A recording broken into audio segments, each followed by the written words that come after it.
I visualized this moment here talking about it. I didn't know how it would happen. I knew this day would come, so it's surreal to me that I'm having this moment to speak about it.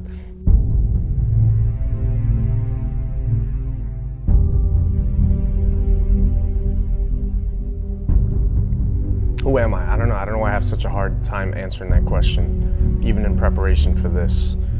It's funny because now on my profile, I put immigrant millennial entrepreneur. I put those labels on there. And the thing was, I'd never really owned or embraced the idea of being an immigrant, because when I moved here, I was just trying to assimilate, right? But there was a certain shame and embarrassment that I felt growing up poor, being an immigrant, and you didn't want to stick out, right? You didn't want to stick out in school. You just want to assimilate, you know? So I spent, again, a very long time not embracing that part of my identity, and I think I'm at a point now where I fully embrace it, I fully own it, and it's something I'm very proud of. I was 22 when I opened up my first business. At the time, I opened up because I was still living at home, so I had the safety net of not worrying about rent, not worrying about food. I felt like I was good in that sense, and I can take that risk because I had that safety net. And then a month after I'd opened up my business, my parents moved out of the country unexpectedly. I had a month heads up, and I just opened up. I got really, really scared. I started to, I think I got into a little bit of a situational depression about that. I was in a dark spot. Months after my 23rd birthday, the house that I was living in at the time, which was my parents' house, was actually getting foreclosed at the time. And soon after my 23rd birthday, the water was cut off, and I lived there for 4 more months after the water was cut off. So I had no running water in this house.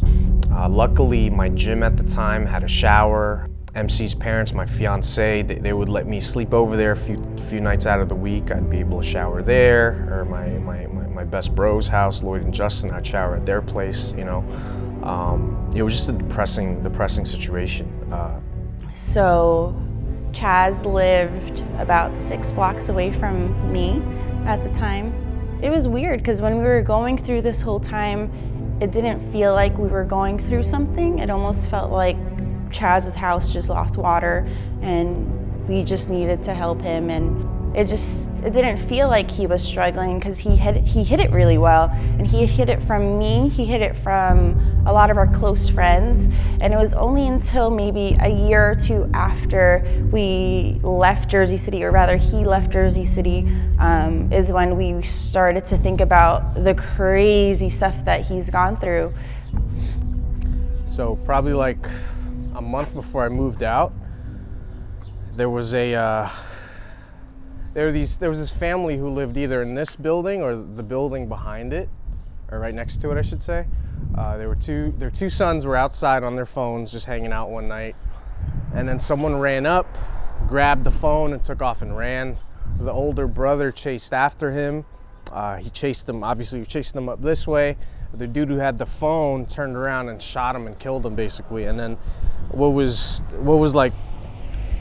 rough was the fact that there was basically a pool of blood right here that wasn't washed away for about 2.5 weeks. It was just a crazy thing to see. It was definitely one of the things that made you think, you know what, maybe it's time to move out of here. Well, that was crazy. When I was 12, my dad, when he was at work in Jersey City, he got beat up so bad he had to go to the hospital, right? The ambulance came, his eye was swollen shut. I dealt with that. I saw that, and that was one of the moments in my life that changed me so much. I just wasn't the same after that moment. My mom got mugged right in front of my house. I got jumped how many times growing up. So that was one of the things, that was kind of like the final straw that made me really want to leave Jersey City. And as I'd left, as much as I didn't want to go back, there was just, memories of living there with my family, and I was trying to kind of move past that. There was also a realization that as much as I wanted to get away from Jersey City and get away from that scene and, move to a nicer neighborhood, I'd also realized everything that I am, the very person that I am, is a product of Jersey City. I was shaped and molded by living there and seeing the things that I saw and growing up there and, not living in the best neighborhoods and growing up poor in Jersey City, money, finances was a struggle, and I remember on more than one occasion I had to make the decision of like, okay, whatever, I have 30 bucks left. I can either use this to buy some food for myself, or I can use this to buy food for my dog. And I remember standing at the parking lot in Clark Commons because there was a supermarket there and there was a Petco there. And I remember looking up and thinking to myself, like, okay, it'd probably be hard to steal a bag of dog food because it's really, really big. I can't hide that.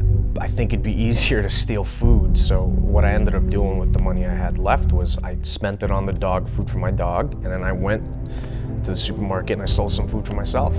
Something that I tell Chaz all the time when we're going through certain things is I would do everything again if just for him, because that's how much I loved him, and there was no doubt in my mind that what we were going through was something we were supposed to go through, and it's only made us stronger now.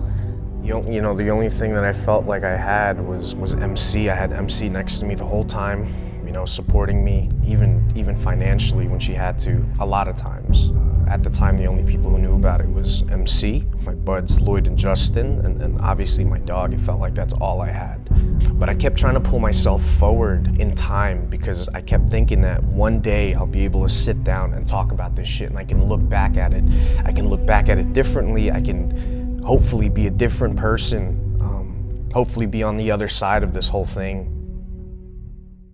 So I think jiu-jitsu afforded me the opportunity to have this artificial struggle that I can kind of work through, right? It makes you be really, really honest with yourself. You get to really be confronted with your fears when you're, not even when you're competing, but even just being in the training room and going against someone tough.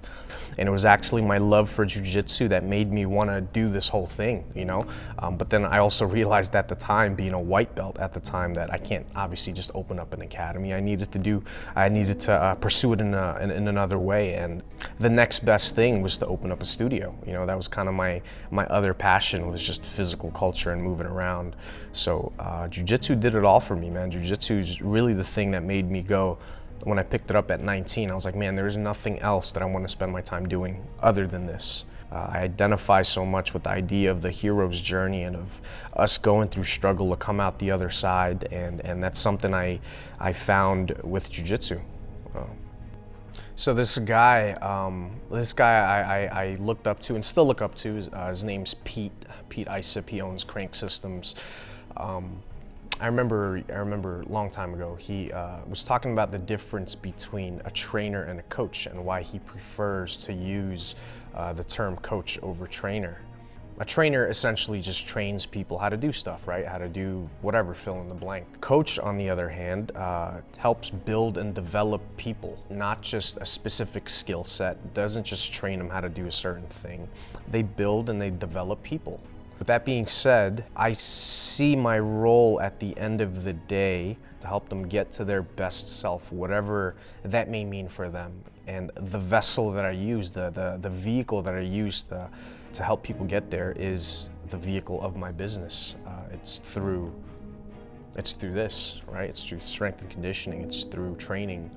Seeing the physical, we've seen so many physical transformations here over the years, and that's always cool, but at the end of the day, a physical transformation isn't that hard. It's not that tough. I think the bigger hurdle or the bigger obstacle and what's more amazing is the mental transformation that you see occur in people. And that's what brings me the biggest joy. That's what makes me feel most fulfilled.